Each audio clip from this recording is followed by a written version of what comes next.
Hi friend, स्वागत है आपका स्टडी पॉइंट में। मैं हूं राहुल सर। आज हम पढ़ेंगे इंडियन पॉलिटी में लोकसभा एवं राज्यसभा के अध्यक्ष एवं उनके कार्य।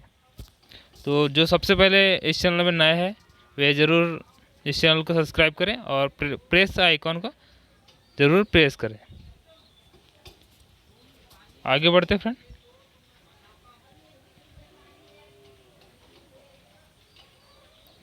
आज हम पढ़ेंगे लोकसभा के पदाधिकारी।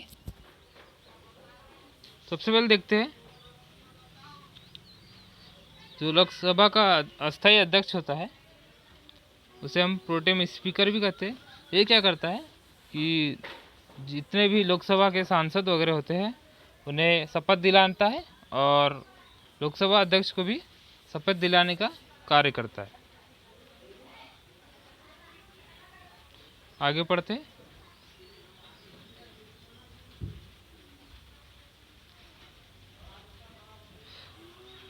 लोकसभा की पहली बैठक में प्रोटेम स्पीकर को राष्ट्रपति के द्वारा नामित किया जाता है। सबसे अधिक बार चुनाव जीतने वाले सांसद प्रोटेम स्पीकर बनता है, जिसका प्रमुख कार्य लोकसभा के सभी सदस्यों को शपथ दिलाना एवं स्थायी अध्यक्ष का चुनाव करना होता है। जैसे अभी 17वीं लोकसभा की बात की जाए, जो टीकमगढ़ के सांसद थे, एमपी से आते हैं, सांसद वीरेंद्र कुमार खटीक, इन्हें प्रोटेम स्पीकर बनाया गया था। और वर्तमान में जो लोकसभा के अध्यक्ष है वो ओम बिरला जी हैं। आगे बढ़ते हैं। लोकसभा के अध्यक्ष एवं उपाध्यक्ष। अस्थायी अध्यक्ष लोकसभा अध्यक्ष का चुनाव संपूर्ण कराता है। लोकसभा अपने सदस्यों में से किसी एक व्यक्ति को चुनाव प्रक्रिया के माध्यम से अध्यक्ष चुनती है। इसी प्रक्रिया के माध्यम से उपाध्यक्ष भी चुना जाता है।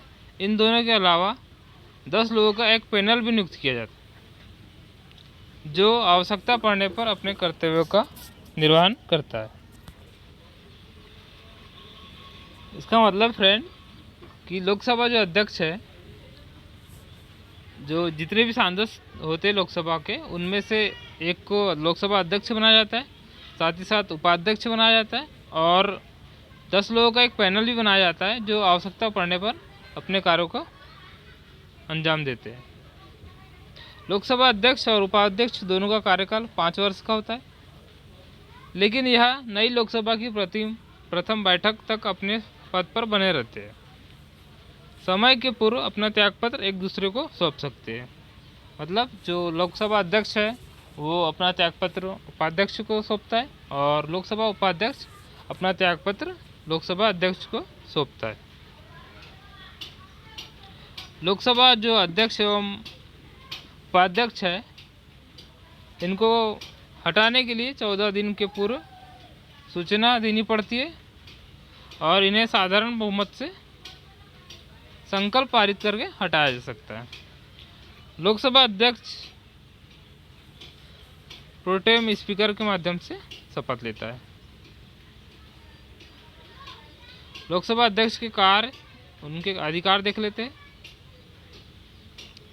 लोकसभा का प्रमुख कार्य लोकसभा की बैठकों की अध्यक्षता करना होता है, कार्यवाही का संचालन करना होता है और विशेष अधिकारों की रक्षा भी लोकसभा अध्यक्ष करता है। लोकसभा का अध्यक्ष सदन के नेता के परामर्श पर सदन की कार्यवाही को तय करता है। लोकसभा अध्यक्ष जो है संयुक्त अधिवेशन की अध्यक्षता करता है। यह आता है आर्टिकल नंबर 108 में। लोकसभा अध्यक्ष धन विधेयक को मंजूरी देता है। यह आता है आर्टिकल नंबर 110 में। लोकसभा अध्यक्ष दल बदल कानून को लागू करता है। फिर है अनुच्छेद 100 के अनुसार किसी भी प्रश्न पर सदन के पक्ष विपक्ष के बराबर मत आने पर स्थिति में लोकसभा अध्यक्ष अपना निर्णायक मत देता है। मतलब कोई भी बिल पास होता है जब, तो उस स्थिति में अगर पक्ष और विपक्ष वाले दोनों का इक्वल मत हो जाता है तो उस स्थिति में लोकसभा अध्यक्ष अपना मत देता है।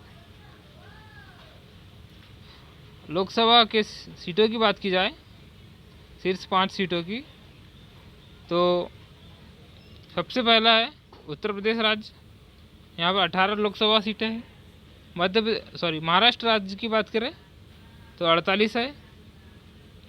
पश्चिम बंगाल राज्य की बात करें तो 42 सीटें हैं।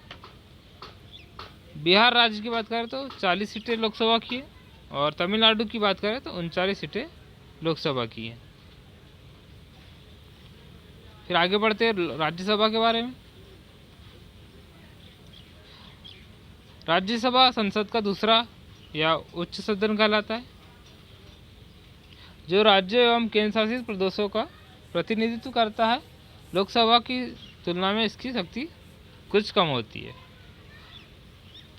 राज्यसभा एक स्थायी सदन है, इसे कभी भी विघटित नहीं किया जा सकता है। लोकसभा को विघटित किया जा सकता है हर 5 साल में या फिर तथा इसके चुनाव प्रत्येक 2 वर्ष में 1/3 रूप से संपन्न होते हैं। राज्यसभा के सदस्यों का चुनाव अप्रत्यक्ष रूप से विधानसभा सदस्यों के द्वारा एकल संक्रमणीय मत प्रणाली तथा अनुपातिक पद्धति के अनुसार होता है। राज्यसभा के कार्यकाल की बात करें तो यह 6 वर्ष का होता है तथा जो उपचुनाव होते हैं उन सदस्यों का कार्यकाल जो टाइम बचता है उतना होता है। फिर है संविधान की अनुसूची 4 में कहा गया है, राज्यसभा के लिए आवंटित सीटों की जो सूची है वो इस प्रकार है। उत्तर प्रदेश की है 31 राज्यसभा सीटें, महाराष्ट्र में 19 राज्यसभा सीटें हैं, आंध्र प्रदेश तमिलनाडु में 18-18, बिहार पश्चिम बंगाल में 16-16 सीटें हैं। मध्य प्रदेश और गुजरात राज्य की बात करें तो इन राज्यों में 11-11 राज्यसभा सीटें हैं। और देख लेते हैं लोकसभा और राज्यसभा की पहली बैठक कब हुई। 3 अप्रैल। एक क्वेश्चन आता है फ्रेंड कि राज्यसभा का गठन कब हुआ, तो इसका आंसर आएगा 3 अप्रैल 1952 को प्रथम राज्यसभा का गठन हुआ तथा जो पहली बैठक हुई वो हुई 13 मई 1952 को। ठीक है। इसी प्रकार लोकसभा का भी क्वेश्चन आता है कि लोकसभा का गठन कब हुआ, तो इसका आंसर आएगा 17 अप्रैल 1952 को लोकसभा का गठन हुआ। ठीक है। तथा इसकी पहली बैठक कब हुई, 13 मई 1952 को। फिर आगे देखते हैं अनुच्छेद 312 के अंतर्गत क्या कहता है, राज्यसभा विशेष बहुमत से एक प्रस्ताव पारित करके नई अखिल भारतीय सेवाओं का अधिकार संसद को दे सकती है। कौन दे सकती है? सिर्फ राज्यसभा। राज्यसभा के पदाधिकारी की बात करें, राज्यसभा का सभापति देखते हैं। जो राज्यसभा का सभापति होता है वो उपराष्ट्रपति होता है। राज्यसभा अपने सदस्यों में से किसी एक को उपसभापति चुनती है तथा इसके चुनाव सामान्य निर्वाचन प्रक्रिया के माध्यम से पूर्ण होते हैं। सभापति की अनुपस्थिति में उपसभापति राज्यसभा का संचालन करता है, जिसका कार्यकाल 6 वर्ष का होता है।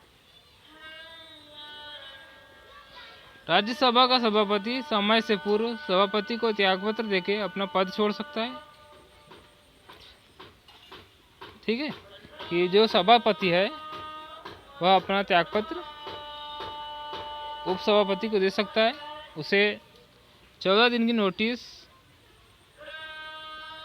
पर राज्यसभा द्वारा बहुमत से प्रस्ताव पारित करके हटाया जा सकता है।